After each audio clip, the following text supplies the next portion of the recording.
नमस्कार सभी साथियों को स्वागत करता हूं सभी का इस यूट्यूब चैनल पर जिसका नाम है स्टडी विद पीएन लोधा। साथियों आज हम शिक्षण विधियों का पेपर नंबर 35 हल कर रहे हैं, जिसमें बहुत ही अच्छे और नवीन प्रश्न शिक्षण विधियों के आपको देखने को मिलेंगे। तो देखिए, ये जो पेपर है ये रीट पात्रता परीक्षा 2022 के लिए और उसके बाद में जो 3rd ग्रेड का मुख्य पेपर होगा उसके लिए, साथ ही 2nd ग्रेड भर्ती और 1st ग्रेड शिक्षक भर्ती के लिए भी बेहद ही उपयोगी है। तो इसके पहले हम 34 टेस्टों को हल कर चुके हैं और यहाँ आपके 100 टेस्टों की सीरीज ये चल रही है साथियों। तो चाहे हिंदी हो, साइकोलॉजी हो, शिक्षण विधियाँ हो, सभी की 100 टेस्टों की सीरीज चल रही है। और राजस्थान जीके, एनसीईआरटी और आरबीएससी क्लास 6 to 12th की जो किताबें हैं वहाँ से आपके लिए 100 तो राजस्थान जीके की डिटेल क्लास है और 100 ही टेस्ट आपको देखने को मिलेंगे। तो चलिए शुरू करते हैं आज के इस वीडियो को। पहला प्रश्न देखते हैं। आपके पहला प्रश्न है, स्पष्टीकरण किसके अंतर्गत आता है? आदर्श वाचन के अंतर्गत, प्रस्तावना के अंतर्गत, पुनरावृत्ति के अंतर्गत और प्रस्तुतिकरण के अंतर्गत। साथियों, स्पष्टीकरण जब हम करते हैं तो प्रस्तावना में तो स्पष्टीकरण नहीं किया जाता है। प्रस्तावना में तो हम बच्चों को जो हमारा प्रकरण होता है वहाँ तक ले जाने की कोशिश करते हैं। तो दूसरा विकल्प तो आपका आंसर नहीं होगा। अब पहला, तीसरा या चौथा विकल्प। तो प्रश्न नंबर 1 में आपके जो सही उत्तर रहेगा वो रहेगा साथियों विकल्प नंबर 4। प्रस्तुतिकरण जब हम करते हैं उसी के अंतर्गत स्पष्टीकरण का सोपान आता है। 4th विकल्प आपके पहले प्रश्न में सही है साथियों। नेक्स्ट प्रश्न नंबर 2 को देखेंगे। तो दूसरा प्रश्न है आपके, अलग अलग भागों को जोड़ना यह सिद्धांत कहलाता है। विश्लेषण विधि, संश्लेषण विधि, प्रयोगशाला विधि और परियोजना विधि।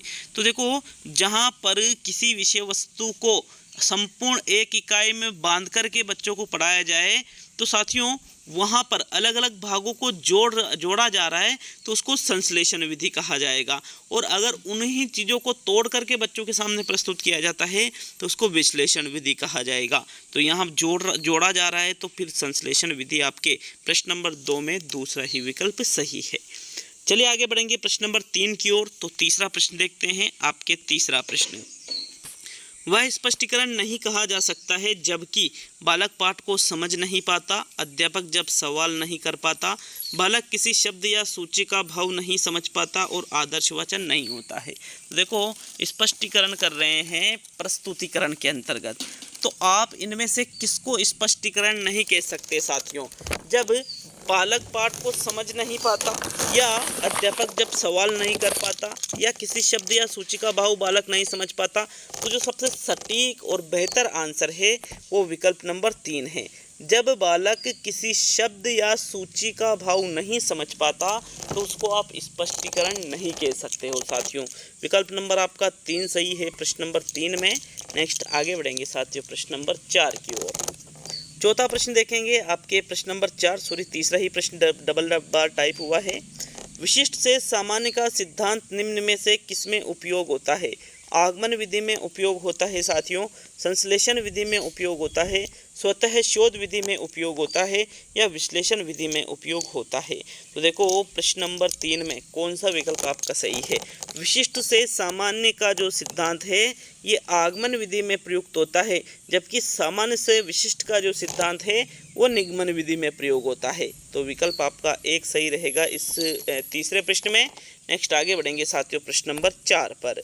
तो चौथा प्रश्न है आपके, ये देखो प्रश्न नंबर 4 को, विद्यार्थी वर्णनात्मक एवं सूचनात्मक सामग्री का संक्षेपीकरण किस कक्षा में करता है?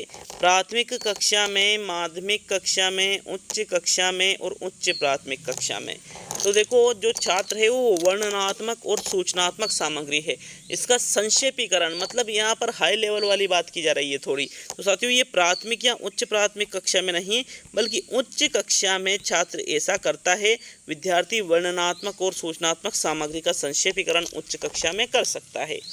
विकल्प 3 आपके प्रश्न नंबर 4 में सही है साथियों। नेक्स्ट आगे बढ़ते हैं प्रश्न नंबर 5 की ओर। तो 5वां प्रश्न देखेंगे।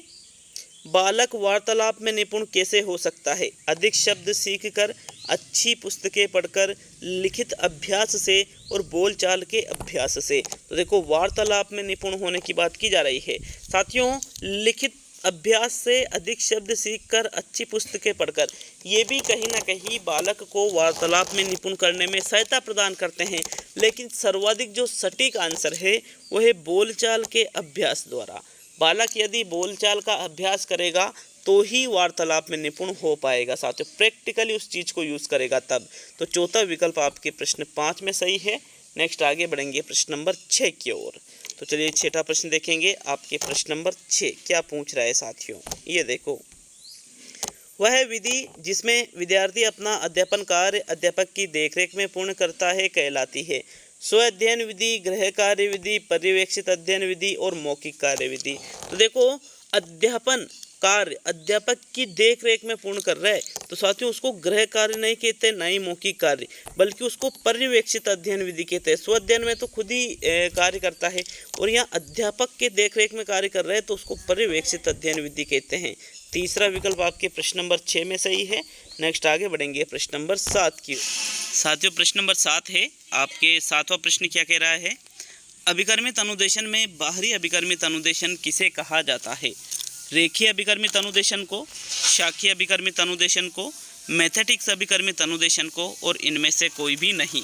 तो 7वें प्रश्न में देखो, बाहरी अभिकर्मित अनुदेशन विधि जिसको कहा जाता है, आपका सही आंसर है रेखीय अभिकर्मित अनुदेशन विधि है। इसको ही बाहरी अभिकर्मित अनुदेशन विधि के नाम से जाना जाता है। तो चलिए आगे बढ़ेंगे प्रश्न संख्या 8 की ओर। आपके 8वां प्रश्न देखते हैं। प्रतिभावान बालकों के लिए कौन सी बात सही है। उनकी आर्थिक स्थिति कमज़ोर नहीं रहती है, उनकी देखभाल अधिकतर ठीक रहती है, अधिकतर ये समृद्ध परिवार के होते हैं और अधिकतर ये स्वतंत्र आदतों वाले होते हैं। तो देखो, प्रतिभावान बालक, ये जरूरी नहीं है कि कोई प्रतिभाशाली या प्रतिभावान बालक है तो उनकी आर्थिक स्थिति कमज़ोर नहीं हो, क्योंकि कमज़ोर आर्थिक स्थिति वाले भी प्रतिभावान होते हैं। तो ये आपका आंसर नहीं है। उनकी देखभाल अधिकतर ठीक रहती है, ये भी आपका बिल्कुल गलत जवाब है साथियों। समृद्ध परिवार के नहीं, गरीब परिवार के भी प्रतिभावान बालक होते हैं। तो यहाँ पहला, दूसरा, तीसरा विकल्प तो गलत है। आंसर रहेगा आपके विकल्प नंबर 4, अधिकतर ये स्वतंत्र आदतों वाले होते हैं। 4th विकल्प सही है क्योंकि इनकी आदतें कैसी होती है, स्वतंत्र होती है। तो चलिए नेक्स्ट प्रश्न नंबर 9 की ओर बढ़ते हैं। साथियों प्रश्न नंबर 9 को हम देखेंगे। शिक्षा के क्षेत्र में इकाई योजना को समावेशित करने का श्रेय जाता है। हर्बर्ट को जाता है, ब्लूम को जाता है, मॉरिसन को जाता है और होगबेन को जाता है। तो देखिए, शिक्षा के क्षेत्र की यहाँ पर बात की जा रही है। शिक्षा के क्षेत्र में जो इकाई योजना बनाई जाती है उसको समावेशित करने का श्रेय जिसको जाता है वो है H.C. मॉरिसन, हेनरी क्लेव मॉरिसन इनका पूरा नाम है साथियों। तो विकल्प नंबर 3 आपका सही रहेगा। इकाई योजना के जनक भी इन्हीं को कहा जाता है। इकाई योजना का जनक कौन है, H.C. मॉरिसन है। 3rd विकल्प ही सही है साथियों प्रश्न नंबर 9 में। नेक्स्ट प्रश्न नंबर 10 पे आते हैं। तो 10वां प्रश्न है, प्रस्तावना का मूल आधार है पूर्ण ज्ञान, पूर्व ज्ञान, सहायक सामग्री और समस्यात्मक प्रश्न। तो जो हम प्रस्तावना प्रश्न बच्चों से पूछते हैं उसका मूल आधार किसको माना जाता है, ऐसा आपसे प्रश्न नंबर 10 में पूछा जा रहा है। साथियों प्रस्तावना प्रश्न इसलिए पूछे जाते हैं ताकि छात्रों का जो पूर्व ज्ञान है वो नवीन ज्ञान से जुड़ सके। अतः यहाँ पर जो पूर्व ज्ञान है इसको ही प्रस्तावना का मूल आधार माना जाता है। 10वें प्रश्न में आपके दूसरा विकल्प बिल्कुल सही रहेगा। चलिए आगे बढ़ेंगे प्रश्न नंबर 11 की ओर। तो 11वां प्रश्न देखते हैं। आपके प्रश्न नंबर 11, सामाजिक अध्ययन तथा सामाजिक विज्ञान में अंतर है। विषय वस्तु का, गहनता तथा प्रयोजन का, पाठ्यक्रम का और इनमें से कोई भी नहीं। तो देखो, सामाजिक अध्ययन और सामाजिक विज्ञान, सामाजिक अध्ययन का क्षेत्र छोटा है, सामाजिक विज्ञान का क्षेत्र बड़ा है। सामाजिक अध्ययन जो है साथियों इसका सिलेबस मतलब जो भाग होता है वो छोटे स्तर पर होता है, जबकि सामाजिक विज्ञान का क्षेत्र बड़े स्तर पर होता है।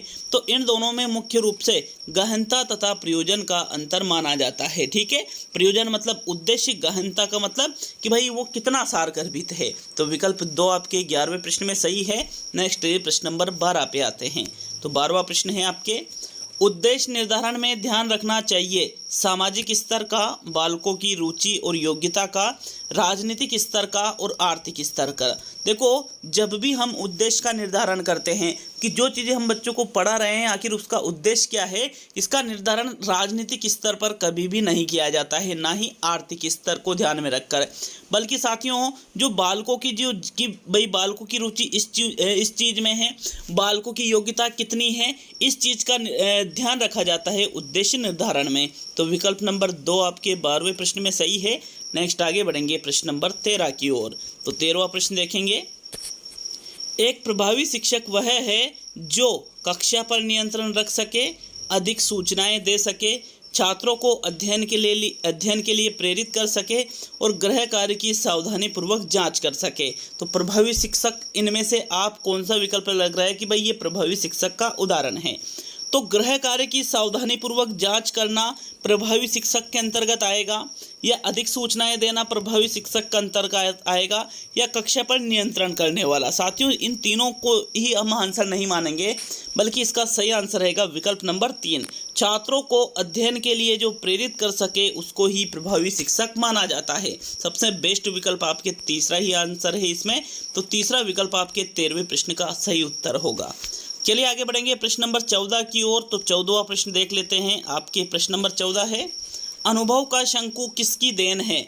विलियम किलपेट्रिक की, एडगर डेल की, हर्बर्ट स्पेंसर की और थॉर्नडाइक की। साथियों, अनुभव का शंकु इनमें से किसके द्वारा दिया गया है, जिसको कोन ऑफ एक्सपीरियंस भी कहते हैं, कोन ऑफ एक्सपीरियंस के नाम से भी इसको जाना जाता है, और यह एडगर डेल की देन माना जाता है। किसकी देन है? एडगर डेल ने ही अनुभव शंकु या कोन ऑफ एक्सपीरियंस बताया है। सेकंड विकल्प आपके प्रश्न 14 में सही है साथियों। नेक्स्ट आगे बढ़ेंगे प्रश्न नंबर 15 की ओर। तो 15वां प्रश्न है, निम्न में से कौन सी नवाचारिक शिक्षण विधि है? पर्यटन विधि, समस्या समाधान विधि, मस्तिष्क उद्वेलन विधि और इनमें से कोई भी नहीं। तो कोई नहीं को हम यहाँ से हटा देते हैं। अब आपके सामने 3 विकल्प बचे। साथियों, पर्यटन विधि नवाचारिक विधियों में नहीं आती है, ठीक है। देखो, 3 चीज़ें होती है। एक तो होती है प्राचीन विद्या, ठीक है, प्राचीन विद्या, एक होती है नवीन विद्या और एक होती है नवाचारिक शिक्षण विधियाँ। तो यहाँ पर जो मस्तिष्क उद्वेलन विधि है साथियों, अलेक्स एम ऑसबर्न के द्वारा ये विधि दी गई है, इसको शिक्षण की नवाचारिक विधियों के अंतर्गत शामिल करते हैं। तो विकल्प नंबर आपका 3 सही है प्रश्न नंबर 15 में।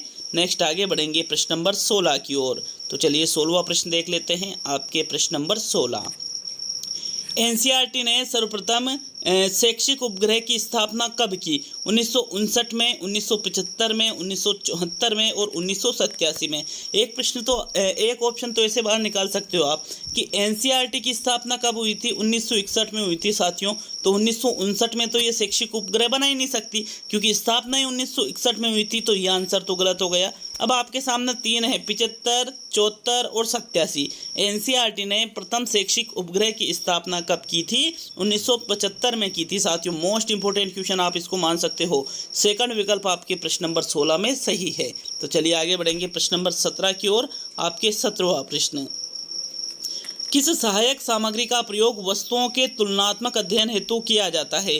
Flannel board, overhead projector, globe और ग्राफ। देखो, तुलनात्मक अध्ययन, जब चीज़ों का तुलनात्मक अध्ययन करना हो तो सबसे ज़्यादा जो उपयोगी सामग्री है वो ग्राफ होती है। ग्राफ के माध्यम से ही तुलनात्मक अध्ययन किया जाता है साथियों। चौथा विकल्प आपके प्रश्न नंबर 17 में सही है।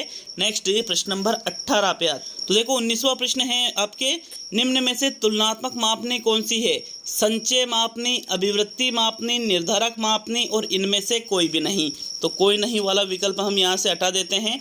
तुलनात्मक मापनी के बारे में आपसे यहाँ पर पूछा जा रहा है साथियों। 19वें प्रश्न का जो सही उत्तर है, इनमें से जो तुलनात्मक मापनी है वो है अभिवृत्ति मापनी। अभिवृत्ति मापनी एक प्रकार की तुलनात्मक मापनी है। 19वें प्रश्न में आपके दूसरा विकल्प सही है। नेक्स्ट ये प्रश्न नंबर 20 पे आते हैं। तो 20वां प्रश्न है आपके, शिक्षण विधि से तात्पर्य है, मतलब शिक्षण विधि का अर्थ यहाँ से आपसे पूछा जा रहा है। तो शिक्षक का व्यक्तिगत तरीका शिक्षण विधि कहलाती है। शिक्षक द्वारा तय किया गया भाषण शिक्षण विधि कहलाती है। शिक्षक पाठ्य वस्तु को जिस तरीके से छात्र तक पहुंचाता है उसे शिक्षण विधि कहते हैं। और इनमें से कोई भी नहीं। तो इस इनमें से कोई नहीं वाला विकल्प हटा देते हैं। अब आपके पास 3 विकल्प बचे साथियों, पहला, दूसरा, तीसरा। कौन सा आपको सटीक आंसर लग रहा है प्रश्न नंबर 20 में? तो देखो, शिक्षक का व्यक्तिगत तरीका शिक्षण विधि नहीं होती है साथियों, बल्कि शिक्षक पाठ्य वस्तु को जिस तरीके से छात्रों तक पहुंचाता है उसको ही शिक्षण विधि कहा जाता है। कि आप पढ़ा तो रहे हो लेकिन किस तरीके से अलग अलग शिक्षण विधियों का प्रयोग कर रहे हो। तो इस प्रकार आपके जो तीसरा विकल्प है प्रश्न नंबर 20 का सही उत्तर होगा। चलिए आगे बढ़ेंगे प्रश्न नंबर 21 की ओर। तो आपके 21वां प्रश्न साथियों, 21वां प्रश्न है, अच्छी वस्तुनिष्ठ परीक्षा में आवश्यक नहीं है विश्वसनीयता आवश्यक नहीं है, वस्तुनिष्ठता आवश्यक नहीं है, अभिव्यक्तता आवश्यक नहीं है और व्यापकता आवश्यक नहीं है। तो देखो, जो अच्छी वस्तुनिष्ठ परीक्षा होती है वो व्यापक होना चाहिए। व्यापक मतलब संपूर्ण सिलेबस को कवर करने वाली होना चाहिए। वस्तुनिष्ठ होना चाहिए जिसका सिर्फ एक ही उत्तर हो। विश्वसनीय होना चाहिए। तो मतलब ये तीनों चीज़ें तो वस्तुनिष्ठ परीक्षा के लिए आवश्यक मानी जाती है, लेकिन जो अभिव्यक्तता है ये वस्तुनिष्ठ परीक्षा के लिए आवश्यक नहीं मानी जाती है साथियों। अतः विकल्प नंबर 3 सही है। देखो, अभिव्यक्तता तो निबंधात्मक प्रश्नों में होती है, इसलिए थर्ड विकल्प आपका प्रश्न नंबर 21 में सही आंसर होगा। चलिए आगे बढ़ेंगे प्रश्न नंबर 22 की ओर। तो 22वां प्रश्न देख लेते हैं। आपके प्रश्न नंबर 22, परियोजना विधि निम्न में से किस अवधारणा पर आधारित है? पाठ्य पुस्तक केंद्रित है, अध्येता केंद्रित है, इकाई केंद्रित है और इनमें से सभी। साथियों, परियोजना विधि जनक कौन है इसके? किलपेट्रिक है। परियोजना विधि किलपेट्रिक के द्वारा ही दी गई है। और साथियों, मूलतः ये पाठ्य पुस्तक या इकाई केंद्रित नहीं होती है, बल्कि ये अध्येता केंद्रित होती है। अध्येता केंद्रित का अर्थ किससे लिया जाता है? छात्र से लिया जाता है साथियों, पढ़ने वाला जो सीखने वाला जो होता है उससे। तो विकल्प नंबर आपका 2 22वें प्रश्न में बिल्कुल सही आंसर होगा साथियों। चलिए आगे बढ़ेंगे प्रश्न नंबर 23 की ओर। लेकिन आपको किसी भी प्रश्न में कोई त्रुटि नज़र आती है तो आप हमें कमेंट बॉक्स में कमेंट करके ज़रूर बता सकते हो, क्योंकि कभी कभी कोई त्रुटियां हो जाती है तो आप कहते हो कि ये गलत बता दिया, वो गलत बता दिया। कई बार टाइपिंग की वजह से हो जाती है साथियों ऐसी त्रुटियां। बाकी जो त्रुटि होती है उसको मैं कमेंट बॉक्स में नीचे कमेंट करके वहाँ पर सुधार भी करता हूँ। तो भले आप कमेंट करो या ना करो, लेकिन उस कमेंट बॉक्स को जरूर देख लिया करो, ठीक है? कमेंट बॉक्स को देखने पर ही आप उसमें संशोधन कर पाओगे साथियों। तो चलिए आगे बढ़ेंगे प्रश्न नंबर 23 की ओर। 23वां प्रश्न देख लेते हैं। यहाँ आपके सेकंड विकल्प सही है। तो 23वां प्रश्न, मूल्यांकन उपयोगी है, विद्यार्थी की प्रगति जानने में उपयोगी है, छात्र की कक्षा उपस्थिति जानने में उपयोगी है, छात्र का आचरण जानने में उपयोगी है और इनमें से सभी। तो साथियों, मूल्यांकन किसके लिए उपयोगी माना जाता है? 23वें प्रश्न में जो सही आंसर है, देखो, कक्षा उपस्थिति जानने के लिए तो कक्षा का रजिस्टर प्रयोग में लाया जा सकता है। आचरण जानने में या प्रगति जानने में, तो साथियों राइट आंसर है छात्र की प्रगति जानने में मूल्यांकन उपयोगी माना जाता है साथियों। विकल्प 1 आपके प्रश्न नंबर 23 में सही रहेगा। नेक्स्ट आगे बढ़ेंगे प्रश्न नंबर 24 की ओर। 24वां प्रश्न देख लेते हैं। आपके प्रश्न नंबर 24, सृजनशीलता के विकास के लिए निम्न में से कौन सी क्रिया सर्वोत्तम है? रंगों की पहचान के खेल खेलना, चित्र का पठन करना, वाद्य की सहायता से व्यायाम करना और खिलौने बनाना।